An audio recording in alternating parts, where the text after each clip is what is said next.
And unfortunately, I think what the evidence now shows is that rather than being truly independent, that too many lawyers at OLC during particularly the Gonzales administration provided not independent evidence, but instead provided backup or legal cover for very dubious steps that the administration either had already taken with regard to interrogation or were planning on taking in the future.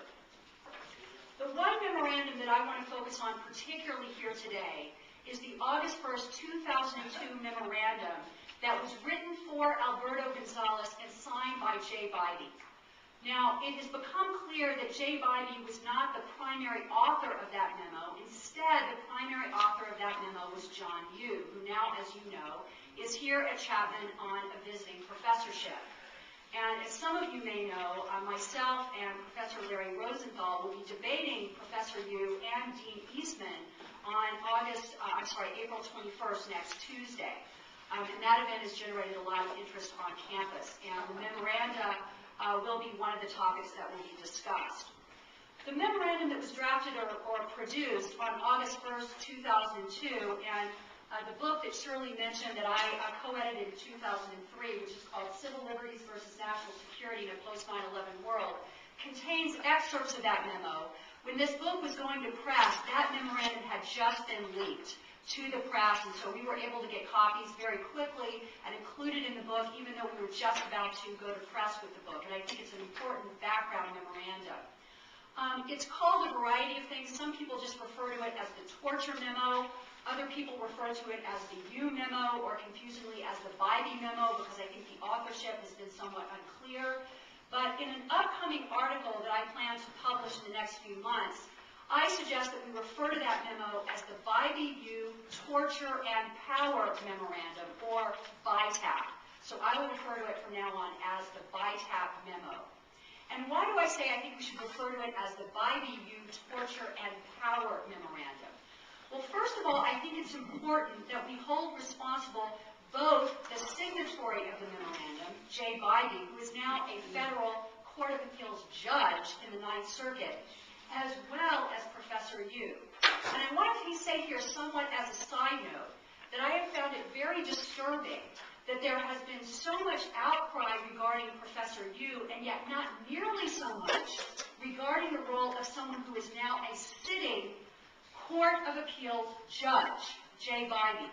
And indeed, in the most recent memos that were produced by the Obama administration just this week, the ones that were declassified, again, it is Jay Bybee who wrote the famous insect memorandum, which talks about the fact that it would be okay to put an insect in a small box with a man known to have an absolute terror of insects. This sounds to me like Orwell's 1984, not a progressive democracy in the 21st century. And yet, strangely enough, Jay Bybee has received a virtual pass with regard to his role in these memoranda. Now, of course, his role was not known at the time he was confirmed. But at this point, while we're all talking about what should happen to John Yoo, I would suggest that calling for the resignation of Judge Bybee would be an appropriate step. Because, quite frankly, someone who wrote the kinds of memos or signed them, even if he didn't write them, he read them, he reviewed them, it was his job to sign them as a lawyer. He does not have the type of judgment that we should expect for people sitting in the Court of Appeals deciding life or death matters with regard to issues in the United States. So I want to initially say that I think the role of Jay Bybee is just as critical and something we need to be just as focused on as the role of Professor Yoo. So that's my talk about the role of Bybee and why I would never like to delist his name when we discuss these issues. So I always say it's the Bybee-Yoo Torture and Power Memorandum. Now, I want to go to the definition of torture that is contained in the United States Code, and I'm sure many of you are familiar with this. Torture means an act committed by a person acting under the color of law, specifically intended to inflict severe physical, mental pain or suffering. So physical or mental pain or suffering is absolutely forbidden by statute within the United States Code. And so that was the starting point for the memorandum that was generated by Judge Bybee and Professor Yu. And famously, and I'm sure most of you are very familiar with this, in that August 1, 2002 BITAB memo, they concluded, basically, that in order to rise to the level of torture, you would have to inflict pain on a person as follows. The level that would ordinarily be associated with a sufficiently serious physical condition or injury, such as death, organ failure, or serious impairment of bodily functions. So this was, in my view, a significant narrowing of the definition so that virtually anything, such as waterboarding, would be permissible. Now, quite frankly, I think waterboarding is so significantly painful that it should fall even into their definition. But it's pretty clear now that we look at the evidence that what was going on in the Office of Legal Counsel is that they were trying to justify waterboarding, which as of this point had either already occurred or was about to occur. And so they were trying to narrow the torture definition to exclude something like waterboarding. So that's why I refer to it as the Bybee torture memorandum. But there is a second feature of BITAB that in my view is just as destructive. And that is the claim, I mean, first they're narrowing torture to be such a narrow standard that you can get by with things like throwing people against a wall, waterboarding the person, making them stand in stress positions. That's bad enough because you've basically taken a very clear prohibition on torture and tried to muddy the waters by saying, well, as long as you're not going to result in organ failure, it's okay.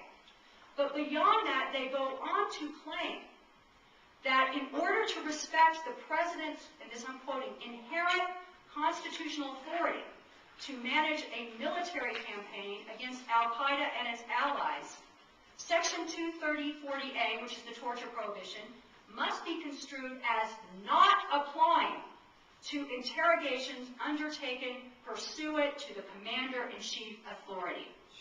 So even under their narrow definition, which allows for almost everything, they're saying even that doesn't apply to the commander-in-chief as long as he invokes his authority. So in other words, what they're saying in BITAB is torture is just this very narrow thing that you can't do. But even if you do something that results in organ failure or death, as long as you're the President of the United States and you say, I'm the Commander-in-Chief, you can do whatever you want. There are no limits.